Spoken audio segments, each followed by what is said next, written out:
Hi, how are you doing? Welcome to Youth Split, brought to you by Befasio Kimau Youth Online.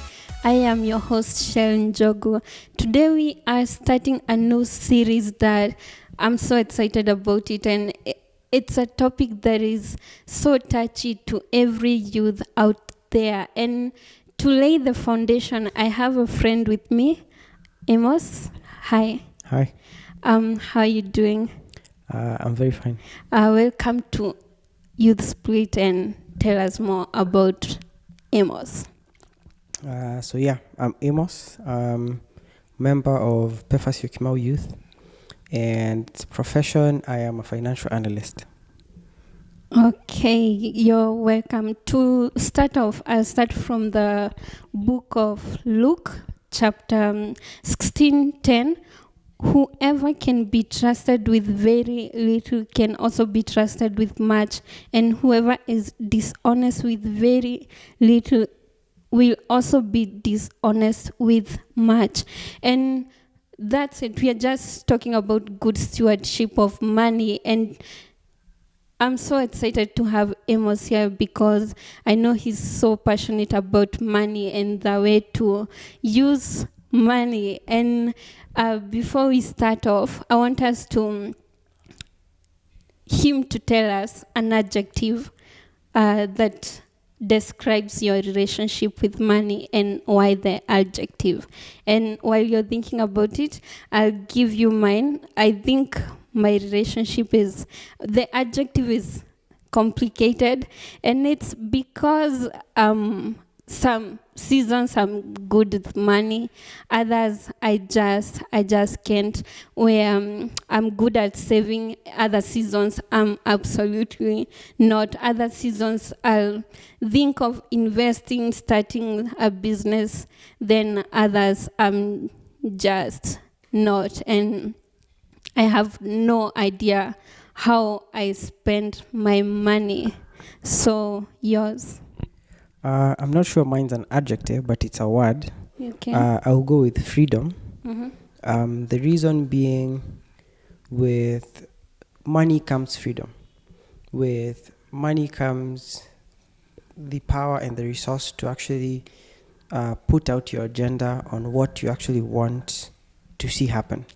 So for me, if you want to create change, if you want to do something, if you want to help, the way to actually help is go get the money first and then come use the money to be able to do what you want to do.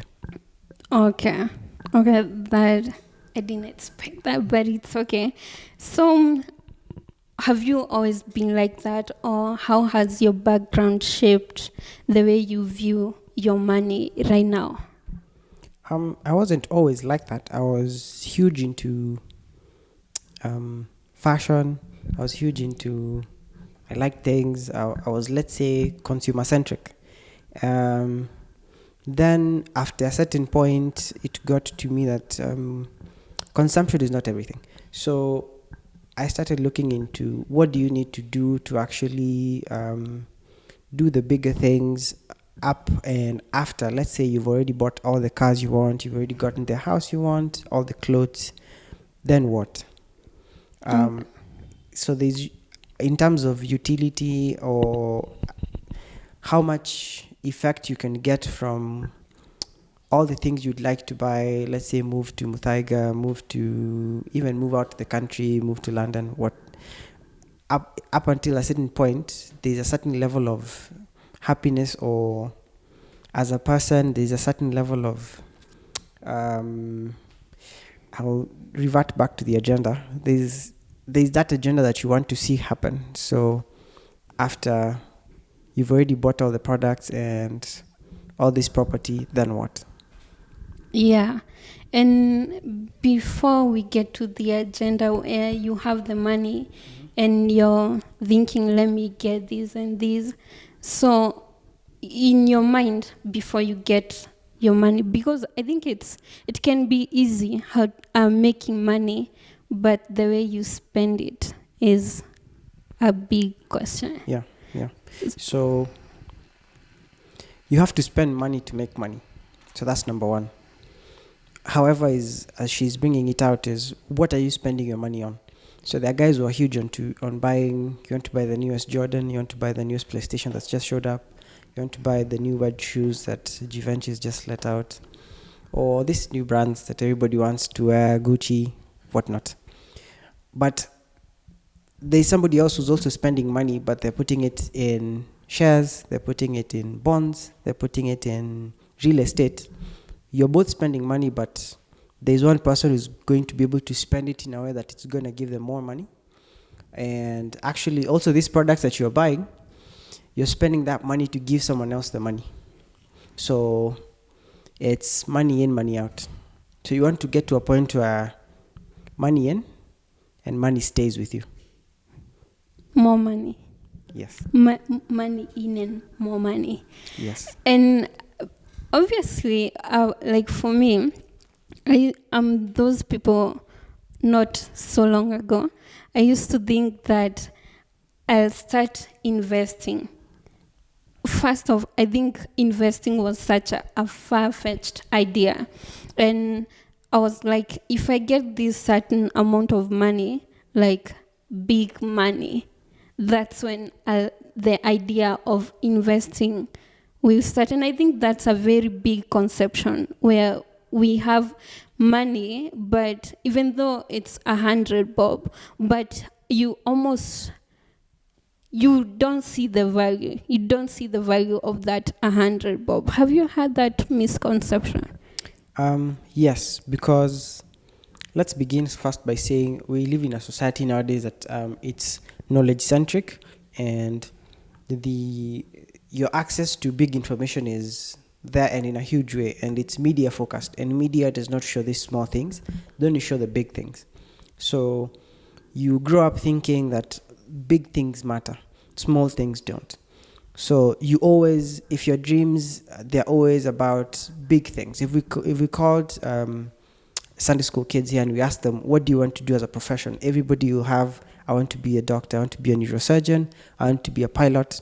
And the truth of the matter is, at the end of the day, most of them will actually not be that, because that's just not the way life is. So even these small things matter. They're the ones that actually add up to become those big things.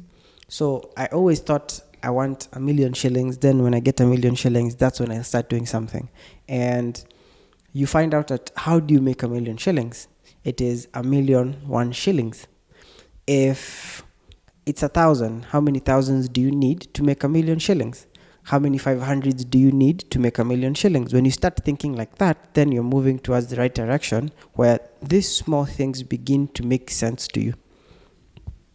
Yeah, and I think we equivalent the money with something that attracts our eyes. Like if I have 100 shillings, I'll think of it's equivalent to a chocolate, something that I like. Have you had that? And why do we have such concepts in our mind that we devalue that money for? We just value it to something for that gratitude us now. So we need to understand that the reason this has come up is because we have a whole field of experts. We have a whole field of really, really learned people who their main job is to be able to get that money out of your pocket. So advertising is huge. Sales is huge. So these guys have been able to put into your conscience everywhere you go. You open Instagram, you open Facebook, you open your telly. There's always ads, and those ads are equated to cash. And then they just tell you, it's only 399. It's only 1,000 shillings. Yeah. This Subaru is only 2 million shillings, and you could even get it on loan.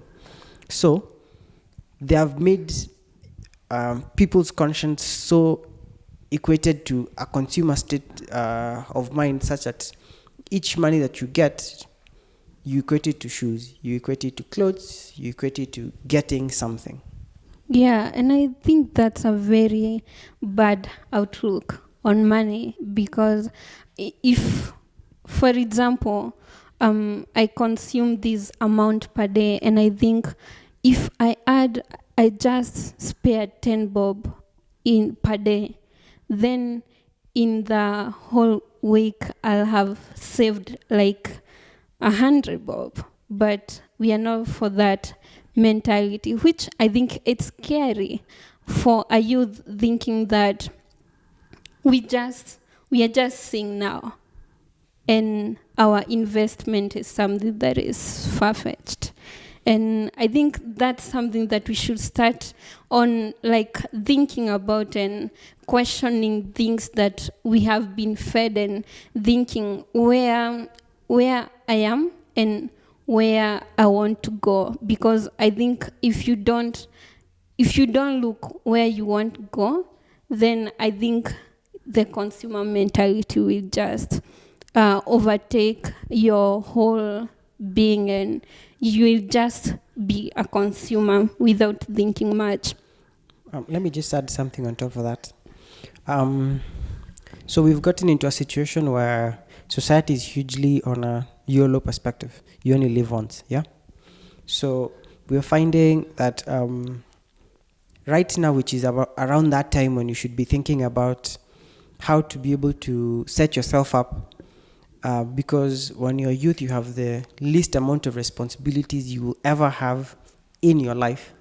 Yet, it is that point in time when you have the most opportunities that you could have in your life. So you only have a certain window that you could set yourself up, which most of the time predicts your level of success all the way up until you're in your 50s.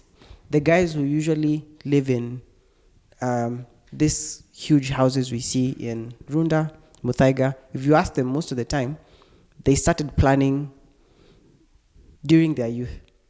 Well, sisi wengine tunafikiria mambo ya pulling up to the next joint with the Jordans or the Versace bags. There's someone else who's thinking about, can I afford that Versace bag for my kids? Yeah. Can I have it when I'm 50, such that I don't have to give it up so that I could pay school fees?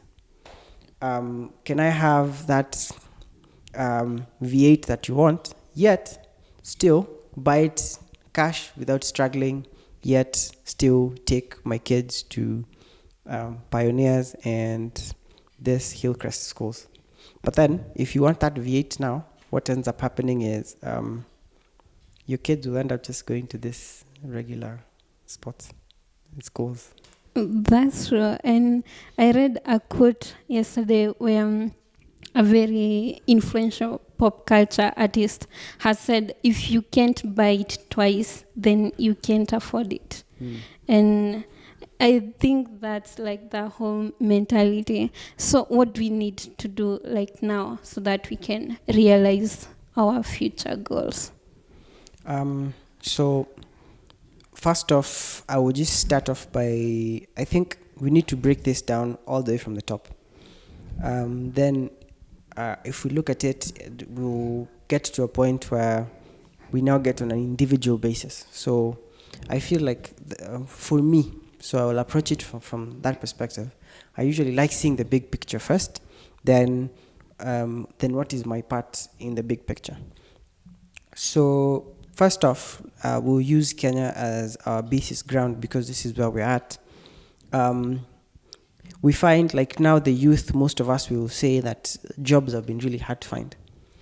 And there is a reason why the jobs are hard to find for even us to be able to get this money to even invest it. Because at the end of the day, we are saying money is what runs or what brings power to you. So we already have few jobs. And why is this? It's because the guys before us, the generations before us, were not able to do what they needed to do to be able to give us the chance to find that these jobs are already there. So we are finding, we had in the Kenyan history, we had a certain period of time where there's a generation that failed us. And we all know it. We don't really need to discuss it. So that has ripple effects all the way up until today. Because they were consumer-centric then, and they were just about, can I get all the money that I can individually? And so they starved everybody else. So we cannot continue wanting to starve everybody else and expect for better. So we're already going through a really tough time, we as youth now. So when we get kids, do you want them to also go through the same? So what do we need to do now so that as we are helping ourselves, we also help everybody else after? So this now comes into the perspective of, let's say I buy a car, a Toyota. So what I've just done is I've worked really hard to gain money, and then I've taken all that money and given it to a Japanese company. So Japanese, the country, and Japan is really flourishing. We have just given them all our cash. And we are working really hard here to give it to them. Right. And they're providing jobs for their kids, they're providing jobs for themselves, and they're getting more money for it, and they're building better roads, infrastructure and everything. So now we need to get to a point where, first, if you're going to buy anything, buy it Kenyan. Because these Kenyan companies, as they continue growing, they're going to give us these jobs that we need. Then they're going to have huger profits, then your salaries will go up, then you have more margins to save, to actually invest. Then when you invest, you give more people jobs. Right. So we need to start thinking as such. However, for you to actually invest, as we're saying, is you need to, first off, the first thing that you need to do is build yourself. There is nothing, the state of the country that we're in right now, the best thing you can do is build yourself first. You're the best investment that you have. So the more you build yourself, the more you get, you put yourself in a situation where you can earn more. Then when you begin to earn more, no matter what it is, it could be that 500 shilling raise, it could be 1,000 shilling raise, put it aside. Put it aside, you could put it in savings. Then when these savings start piling up, you can find somewhere where to actually put it to invest. Then you grow yourself as you're growing the society.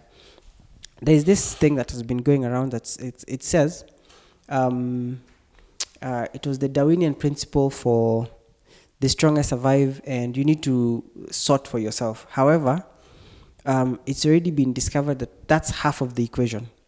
It's help yourself, do the best for yourself, and the best for the society.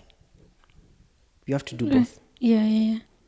Otherwise, the society will make you fail. If you struggle, example, right now, if you're in Kenya, let's say you even had 100 million shillings. Mm-hmm. You still sit in traffic. Right.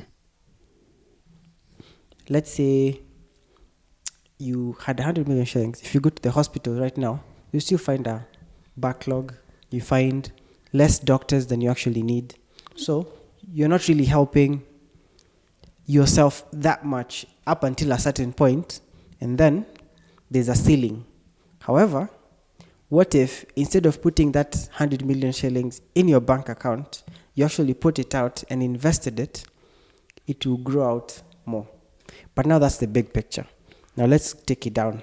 Okay. Let's take it to you as a person. You need to think of it like this: pay yourself first. And you don't pay yourself by buying things. As we've already discussed, that's paying others. Right. If I buy this shoe, I bought it at Bata. I've just paid Bata 1,000 shillings. Right. So the question is, for every 1,000 shillings that I pay somebody else, how much am I paying myself first? Oh, that's a good one. Okay. So think of it in percentages. You could set a percentage for anything. There is this book, it's Richest Man in Babylon. I don't know how many have read it. If you've not read it, please go read it. This is what it states. If you pay yourself 10% every time you receive any amount of money, you'll become a rich man. 10%, not even more than that, 10%. And Richest Man in Babylon was a story where they went and they were looking into the ramages of Babylon, and they found some scripts that were written, scrolls, really old scrolls. There was a king. He wanted to make sure that everybody in Babylon came out from poverty. So they brought the richest man in Babylon then, and they asked him, teach 100 men who were chosen, teach these 100 men how to become rich, and these 100 men will teach other 100 men, and it will continue. And this is what he told them. 1, save more than 10%. So the more percentage you save, the faster you move from poverty. But if you save 10% and pay yourself first, you definitely move out of poverty. It could take longer than somebody who's paying himself 20%. I can't remember all the rules, but number 2 rule, which I actually found really, really interesting, is do not ask a fisherman about diamonds. Right. Go and ask a diamond specialist about diamonds, and do not ask a diamond specialist about fish. Yeah. Go ask the fisherman about fish. Now, this is also something wrong we do a lot of the times, which is usually because of the huge information we get.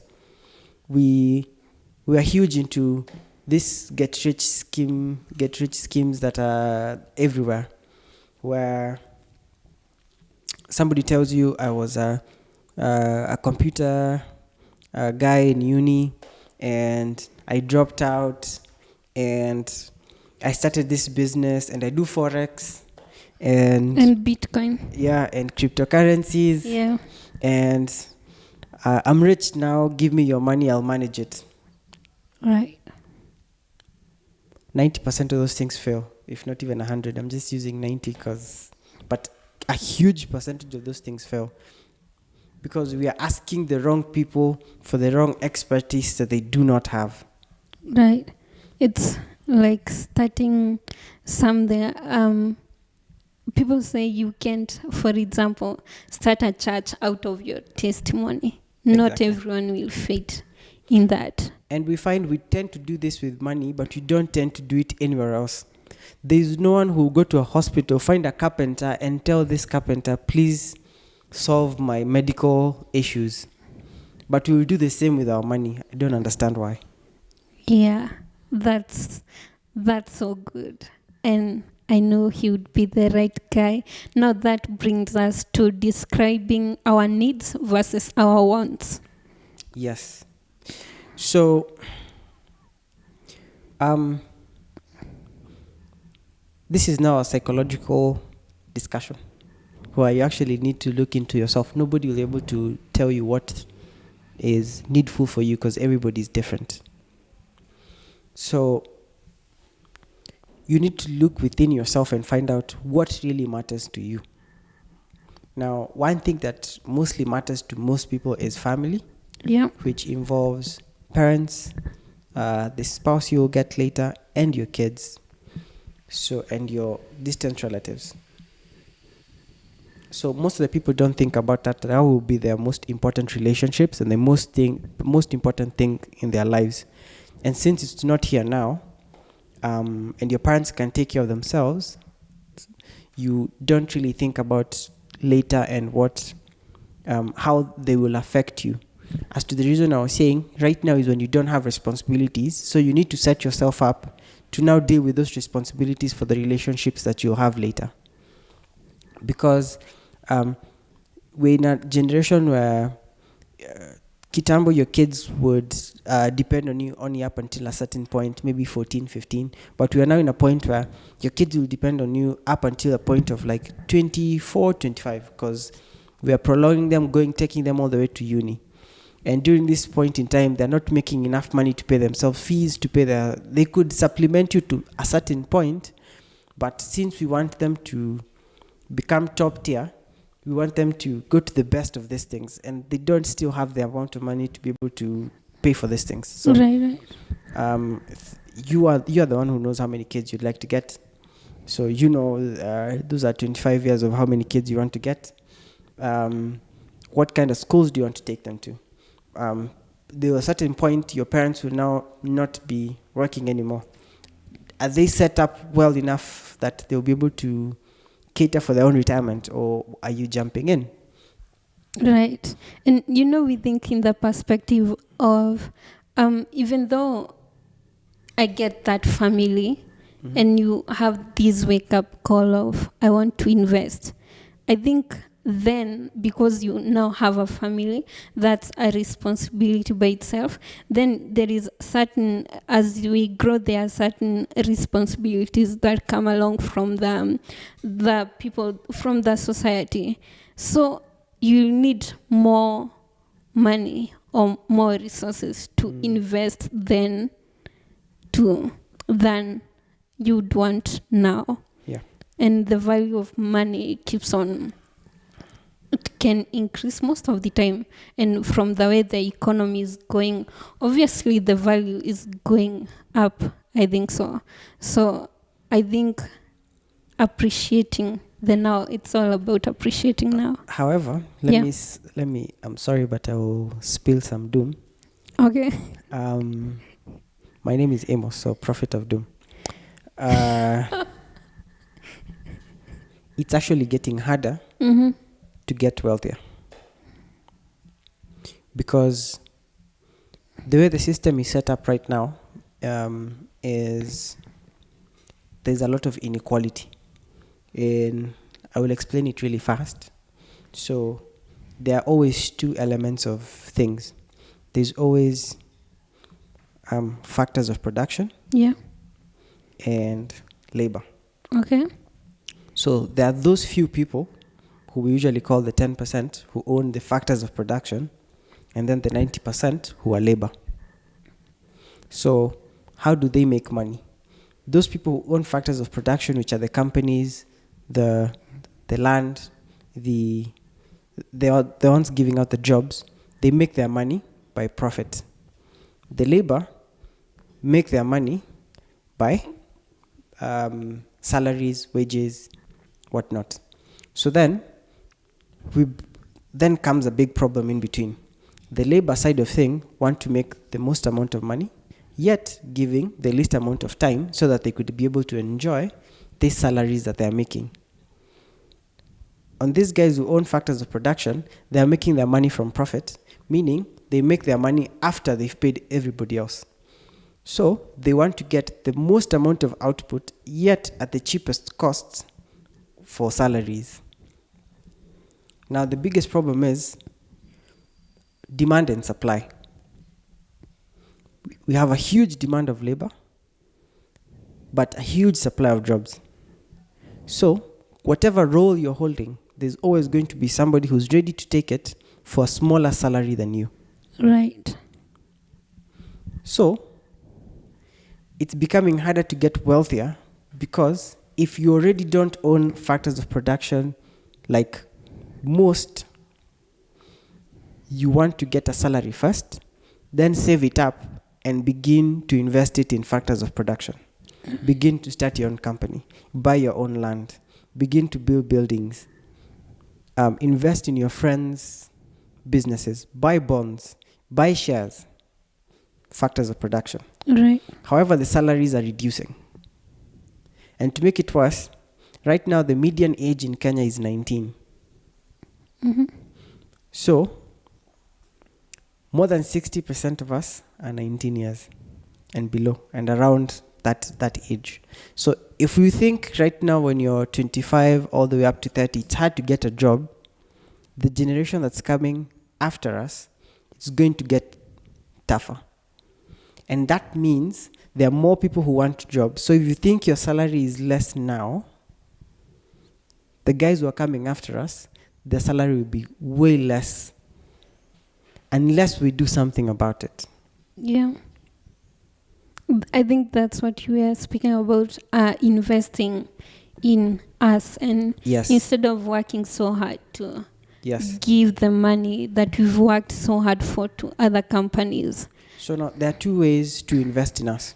Okay. So we're already beginning to get into the job market. Yes? And there's that aspect of we are saving to put the money in. However, the truth of the matter is we are getting very small amount of salaries, most of us. So even if we are saving, it's not a huge amount of money as the money in the economy. So we're already getting into the job market. We're already getting very learned. We're already getting the power of education and information. Now, what we also need to do is to be able, we as the youth, be able to influence these older generations because they will listen to us. It could be harder to make them to listen to us so that they begin to invest internally.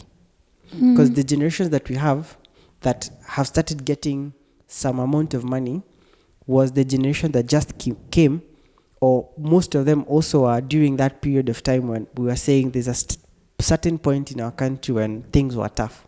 So they're very protectionistic at the point. They want to hoard, they want to hold. So they're not putting as much money in as they should.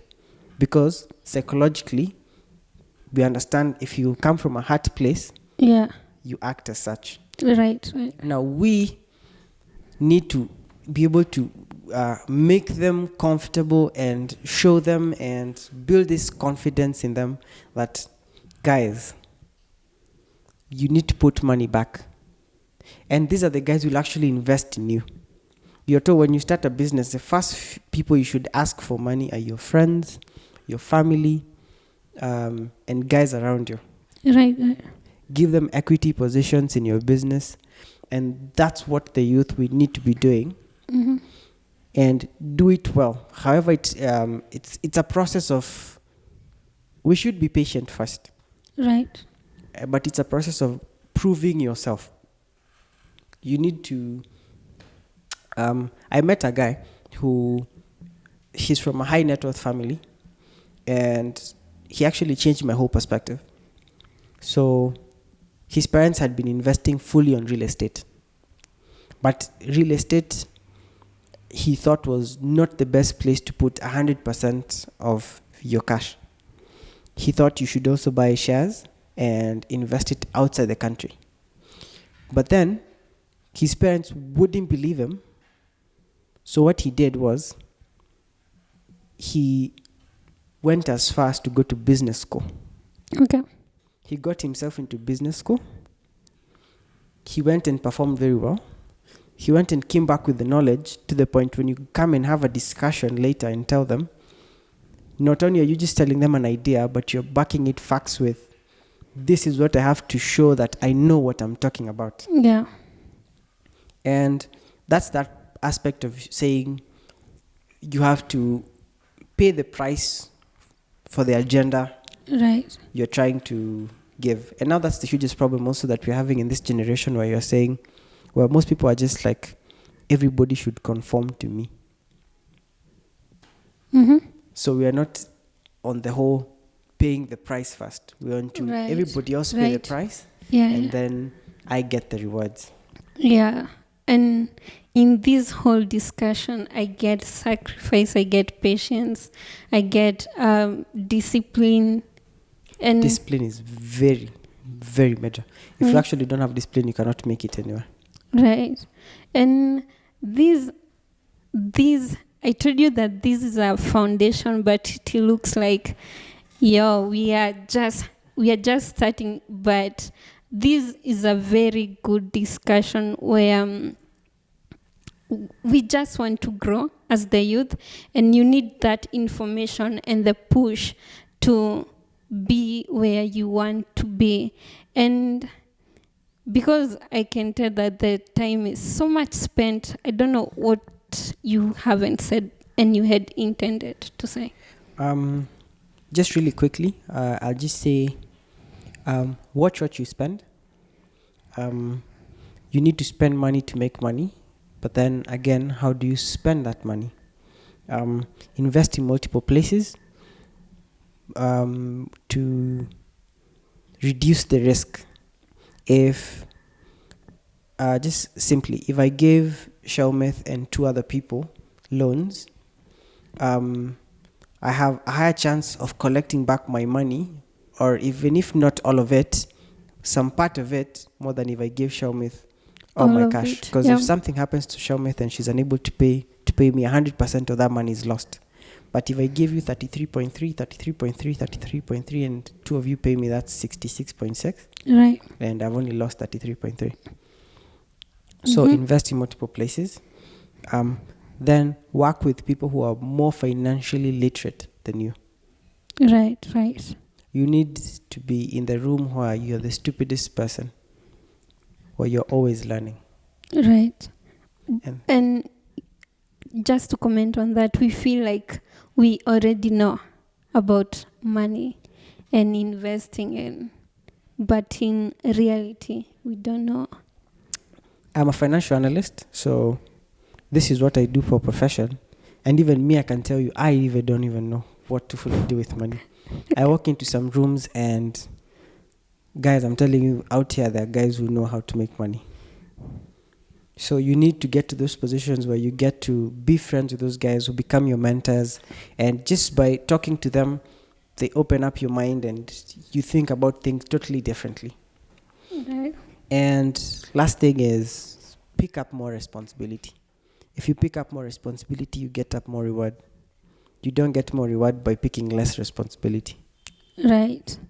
That's a very good discussion, and don't be scared. We'll get into even coming out of debts and investing, ways of investing, and where best to invest and how to look for best investments, and even the negotiating your salaries and all those kinds of money talks, anything that you think about when you think of money. So this is just but the beginning, the foundation of money. And I hope that it was very impactful for you.